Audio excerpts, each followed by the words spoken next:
Imagine coming home after a long, draining day. You sift through the mail. Bills, junk, a postcard. Then you see it, a small, nondescript package with no return address. Curiosity pushes through your fatigue. You tear it open to find a blank DVD case. Who sent this? The silence feels louder. It feels like a message. You can't resist the mystery. You walk to your TV, a knot of unease in your stomach. The disc is just as anonymous. You place it in the player, press play, and wait. The first image appears, and your blood runs cold. Grainy, low-resolution footage, filmed on an old security camera. The timestamp reads 2:47 p.m. Today, the image is frighteningly familiar. It's your house, but the angle is wrong. A view you've never seen. High up, looking down at your front door, a figure walks into the frame. It's you. A recording from a camera you didn't install. The footage cuts. A new angle inside. Looking down the hallway from the top of the stairs. Another camera you don't own. The footage is silent, somehow more terrifying. Someone was watching. Every creak, every shadow, a potential threat. The footage continues, a testament to your stolen privacy. You are watching yourself. The timeline is catching up. The screen goes black. New numbers burn onto the screen. 3:17 a.m. tonight. The footage flickers back to life. It's your bedroom, looking directly at where you sleep. Then a figure rises, standing right beside your bed, and it looks just like you. The days blurred together. You remember the click of your key in the lock. Home, your sanctuary. The mail was on the table, but there was something else.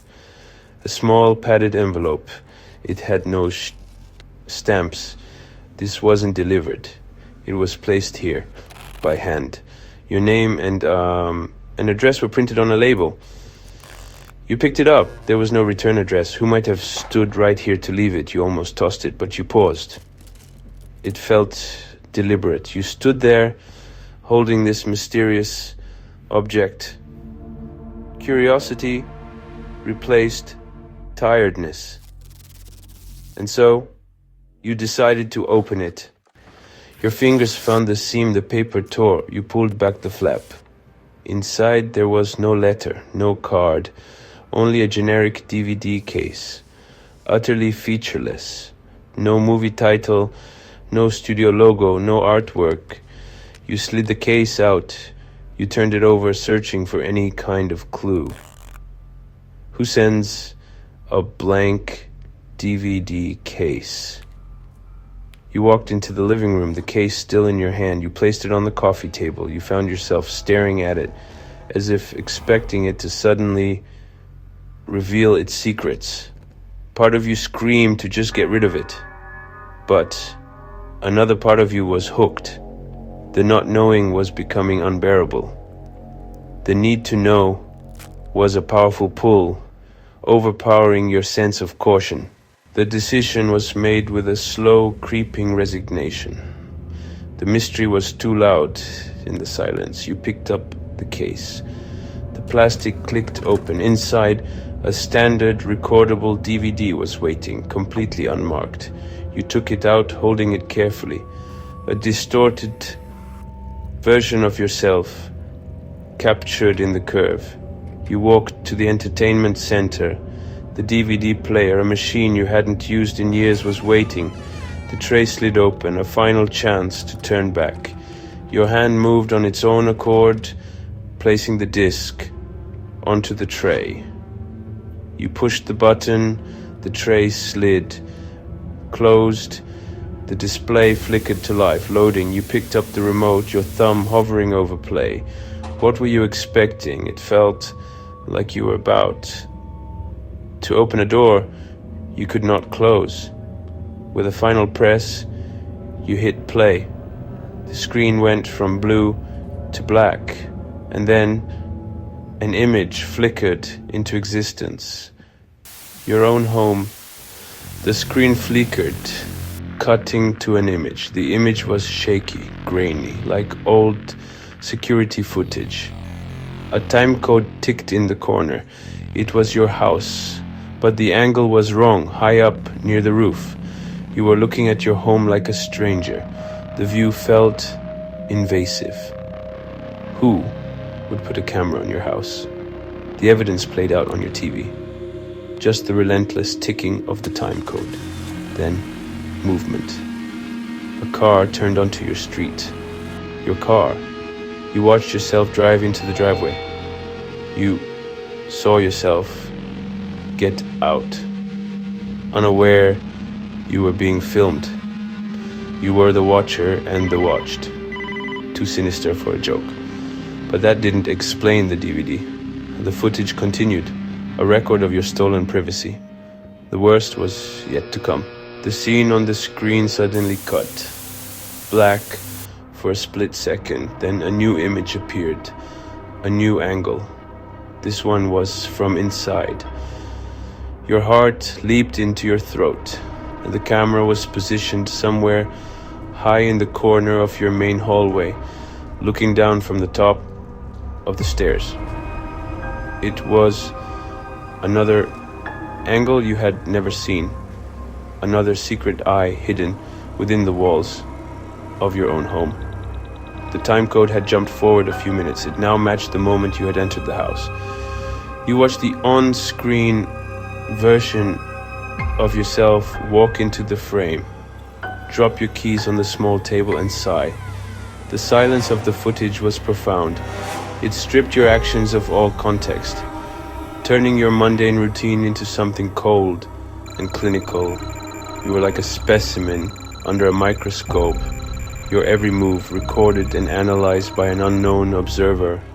The feeling of violation intensified, morphing into a raw, creeping dread. The sanctity of your home, the one place you could be yourself, was a fiction. You had been living in a fishbowl. Every corner, every shadow in your house now felt menacing, potentially hiding another lens, another silent witness to your life. The paranoia was a cold poison spreading through your veins. Who was watching you? And for how long? Had this been going on for days, weeks? The questions hammered at your mind, each one more terrifying than the last. You thought about the strange noises you dismissed as the house settling, the feeling of being watched you'd sometimes shrugged off as your imagination. Were they real? Were you a character in someone else's sick movie? The footage showed you picking up the mail. You saw yourself sort through the envelopes. You saw yourself pause, holding the small padded mailer, the one that contained this very disc. The loop was closing in on itself. You were now watching yourself discover the instrument of your own terror. It was a dizzying, paradoxical moment. The person on the screen was oblivious, driven by a simple curiosity. But you, the person on the couch, knew the horror that was about to unfold. You wanted to scream at the screen, to warn yourself, don't open it, throw it away, get out of the house. But it was useless. You were watching the past, a past that was recorded by an unseen, unknown entity who was right now one step ahead of you. The scene changed again. Another jarring cut to black. This time the camera was in your living room, obscured behind a row of paperbacks. From this vantage point, you watched yourself walk into the room and place the black DVD case on the coffee table. The timeline was catching up. It felt as though the watcher was toying with you, feeding you your own life in delayed, terrifying bites. You were trapped in a horrifying feedback loop, watching yourself watch yourself. The sense of powerlessness was absolute. The person who made this recording knew you would watch it. This was a performance, a carefully constructed piece of psychological theater, and you were the unwilling star. The air in the room grew thick and heavy. Your own living room now felt like a stage set for a horror film. It was a chilling meta moment. A snake eating its own tail. They were showing you not just that they could watch you, but that they could control the narrative of your life. Then the screen went completely black. You thought, for one blessed second, that it was over, but before you could press it, new characters burned themselves onto the center of the dark screen. Tonight, 3:17 a.m. The blackness held for a few agonizing seconds. The time displayed on the screen felt like a prophecy, a dreadful appointment you were destined to keep. Your blood ran cold. This wasn't a recording of the past anymore. This was a glimpse into the future, a future that was only a few hours away. Your heart hammered against your ribs, a frantic, panicked rhythm in the dead quiet of your house. Before your mind could even process the full implication, the screen flickered back to life. The image that appeared stole the very air from your lungs. It was your bedroom. The camera's view was from the foot of your bed low to the ground, pointed directly at your pillows, at the exact spot where you slept every single night. The room was nearly pitch black, but not completely. A sliver of moonlight from the window cast a pale ghostly glow across the scene. It was an intimate, terrifying viewpoint, a violation of the most private space in your life. You could make out the shape of your headboard, the lump of your comforter, the indentation on the pillow where your head would be. Another camera, another secret eye hidden in the place you were most vulnerable. For a moment, nothing happened. The scene was still, a haunting tableau of your empty bed. You held your breath, your eyes wide, scanning the deep shadows in the corners of the room for any sign of movement. The silence was absolute, heavier and more menacing than any scream. And then it happened. From the right side of the frame, from the darkness right next to your bed, a figure began to rise. It moved slowly, deliberately, unfolding itself from the shadows, like a nightmare being born. It rose to its full height, a dark silhouette against the faint moonlight. The figure stood there, perfectly still, looking down at the empty bed, at the place where you would be sleeping in just a few short hours. Your mind refused to accept what you were seeing, even as your eyes confirmed it. A stranger was in your bedroom, but as the figure turned its head slightly, a sliver of light caught its face. And in that instant, your terror found a new, impossible depth. The face was not a stranger's. The build was not a stranger's. The figure standing over your bed, the figure waiting for you in the dead of night, looked exactly like you. The screen was black. The comforting hum of the DVD player had become a sinister drone in the suffocating silence of your living room. The previous scenes, as terrifying as they were, had been recordings of the past. They were violations, yes, but they were over. This was different. The white, digital numbers that burned in the center of the screen were not a record. They were a threat, a promise. Tonight, 3:17 a.m., the words hung in the air. A death sentence for your sense of safety. This was no longer just surveillance. This was a script for a horror that had not yet happened, and you were its only audience. Your mind, already reeling from the impossible footage, now struggled to grasp this new dimension of terror. It was a glimpse into the future, a future that was only a few hours away. In the deepest, darkest part of the night, how could anyone know what would happen? The question was illogical, insane, but the evidence was right there on your television. A cold dread, sharper and more profound than any fear you had ever known, settled deep in your bones. Every rational thought evaporated, replaced by a primal, instinctual panic. This was not just a recording, it was a prophecy. And you were its subject. Before you could even begin to process the implications, the screen flickered again. The blackness was replaced by a new, horrifying image. It was your bedroom. The sight was so intimate, so deeply personal, that it felt like a physical blow. The camera was positioned low near the foot of your bed, looking up towards the headboard. It was a predator's view. A stalker's gaze. The place where you slept, where you dreamt, where you were at your most unguarded, had been infiltrated. The thought of a hidden lens in that sacred space, watching you night after night, was sickening.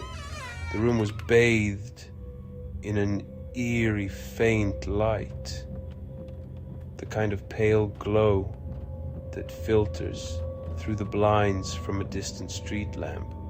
It was just enough to make out the familiar shapes of your furniture, the rumpled comforter on your bed, the slight depression in the pillow where your head should be.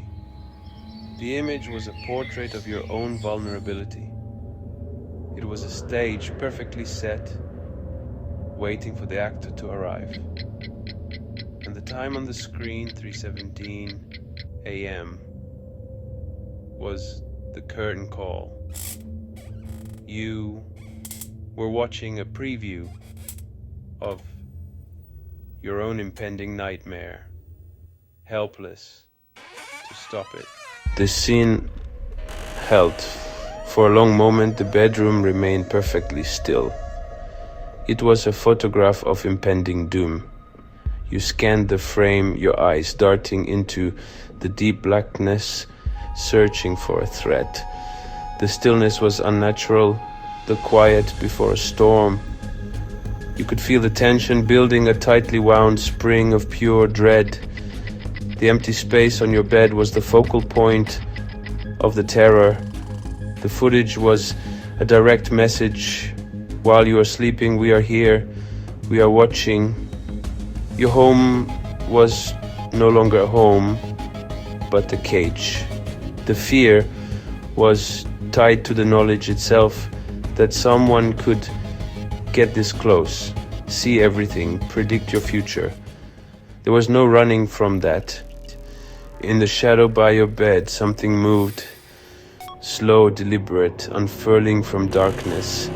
A human shape rose, silent and fluid, a silhouette against the faint window light. It stood, calm and patient, as if it belonged there, studying the empty bed with chilling intimacy. Every precaution you'd taken was meaningless. The impossible intruder was real, standing over your most personal space. Tonight, at 3:17 a.m., your fate was already decided. The figure turned slowly, directly toward the hidden camera, as if it knew you were watching. Its face emerged in the moonlight. Your own, a perfect, emotionless copy, a doppelganger born from the shadows. Reality fractured. The prophecy wasn't just an intruder, but you as the intruder. The image lingered, your double's gaze piercing through the screen, introducing itself. The warning was clear. You were both the victim and the threat. Frozen in terror, you called Mark, your logical, level-headed friend. You spilled the story, the package, the disc, the impossible footage, your own face in the dark. Mark listened, no disbelief in his voice, only urgent concern. "Stay on the line, I'm coming over, lock everything," he said. For a moment, you weren't alone. But as you stared at the screen, hope flickered. This night was far from over. The clock kept ticking toward 3:17. Mark arrived, eyes fixed on your doppelganger frozen on the TV. He watched the footage, searching for logic. Deepfake, hidden cameras, a technological trick. Together you scoured the house for cameras, clues, any sign of intrusion. Nothing. No evidence, no breach, no explanation. Mark's confidence faded. The rational answer slipped away. This makes no sense, he admitted. It's not a prank. The terror was real, and technology offered no comfort. Mark turned to the disk, running diagnostics, searching for digital fingerprints. The disk was spotless. No metadata, no hidden files, no origin. It was a digital ghost, a perfect crime with no trail. The last hope for a logical answer vanished. All that remained was the impossible evidence and the clock, inching toward the appointed hour. You were left to wait alone with the dread. With logic exhausted, Mark asked who would do this and why. You searched your past for enemies, grudges, obsessions, nothing fit. The act was too complex, too personal, too perfect for anyone you knew. Even the idea of a stalker or a vengeful stranger couldn't explain the flawless intrusion or the prophecy. The horror slipped beyond human motive, beyond reason. The nightmare was no longer just a crime, it was something unexplainable. As logical explanations failed, a frightening category of theories surfaced. The supernatural, the word hung unspoken, a taboo in a world of science. But what else explained the impossible footage, the doppelganger, the prophecy? Was it a doppelganger, an omen of death? It fit better than hackers or deepfakes. The blank face of your double wasn't a mask, but something wearing you. Mark, the scientist, didn't mock the idea. All possibilities were on the table. A glitch in reality, he whispered. Maybe the DVD isn't the future, but the cause. By watching you set events in motion, this was the ultimate horror, leading not to a suspect, but a philosophical void. You were a player facing an opponent who might be time itself. And with the clock showing 2:54 a.m., the time for theories was running out. The story of the cursed DVD does not have a neat and tidy ending. The mystery remains unsolved, hanging over a quiet suburban life. What happened at 3:17 a.m.? Did the prophecy fulfill itself? The truth, like the footage, is fragmented and unsettling. We may never know who created the disc. Was it a human, a ghost in the machine, or something else entirely? The disc offered no clues. It was a digital ghost, leaving no trace, as if it materialized from our deepest fears. There was no 911 call, no police report. The house remained quiet, but the recipient of the DVD vanished without a trace. Days later, another person found a package, a blank DVD case, and a story about to begin again. So, look for the unmarked package. Wonder if a disc is waiting, ready to show you things you aren't supposed to see. What if the horror on the disc is a virus spreading from viewer to viewer, turning its audience into the next chapter?